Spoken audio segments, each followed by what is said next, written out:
Good evening. I hope everybody is well.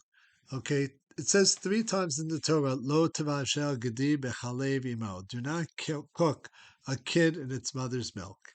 And it says it 3 times. So according to the Torah, it's just specifically for a goat and that goat's mother's milk. But the rabbis made a decree that not only is it a goat, it's for any animal, any kosher animal, and it's also for any milk from any animal. So it's any meat, any milk that you're not allowed doing it.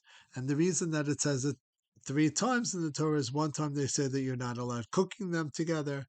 Another time you're not allowed eating them together, the meat and the milk. And the third one is that you're not allowed getting any benefit. Like if I own meat and milk, I can't sell it, and get some sort of benefit from it.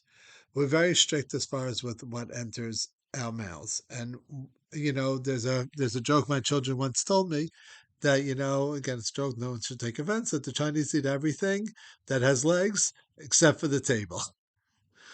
Anyway, so what happens, just to go back, I just want to speak about at the beginning of creation, when Adam, first of all, I want to talk about what is a microbiome. So, people who don't know, the microbiome is basically different bacterias and parasites and different things that live on our body. That there's more of them than there are actual human cells. So there's more of this microbiome, and you have a microbiome in your gut, you have a microbiome, on your skin, all that throughout your body, and your body works in harmony with the microbiome in order to do whatever functions the body needs to do. Now going back in the Bible, when Adam Harishon was created, and we all know he ate from the tree, and then when he ate from the tree, and he also gives some of the food that he wasn't from the tree that he wasn't supposed to eat from, and he gives some of it to the animals. And what happens then is after that he dies. It brings death to the world. That's what the rabbis teach us. And we also know that when we were in the desert and we had the manna, there was no waste from the manna; that it got totally absorbed into our bodies.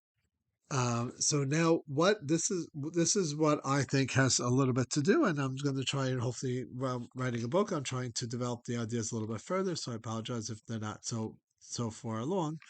But basically, we have our microbiome, and there's a lot of rules, like that you're not allowed taking a blade to your face, that you're not allowed, that you have to wash your hands. Certain animals you're allowed eating. There's kosher animals, there are non-kosher animals, kosher birds, non-kosher bird, kosher fish, non-kosher fish.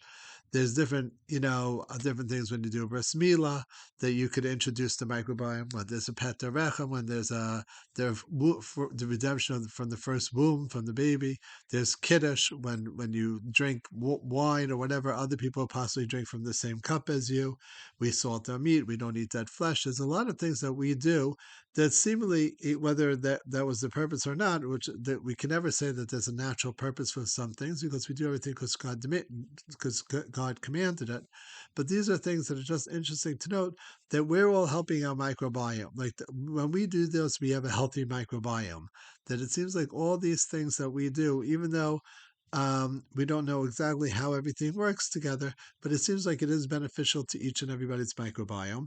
And then as science learns more about the microbiome, and as we learn more about the Torah and the different observances and things like that, we can see how there could be a harmony between the microbiome and different observances that could possibly lead to a healthy, longer, better quality of life.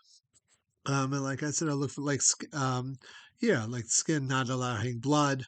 That you can't eat Abram and Ahai. You can't have things that are living.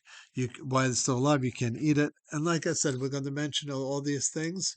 We're going to have. I'm going to try doing a video of each and every one of them to be more specific. Thank you. Sorry if this was a little long. Have a good evening.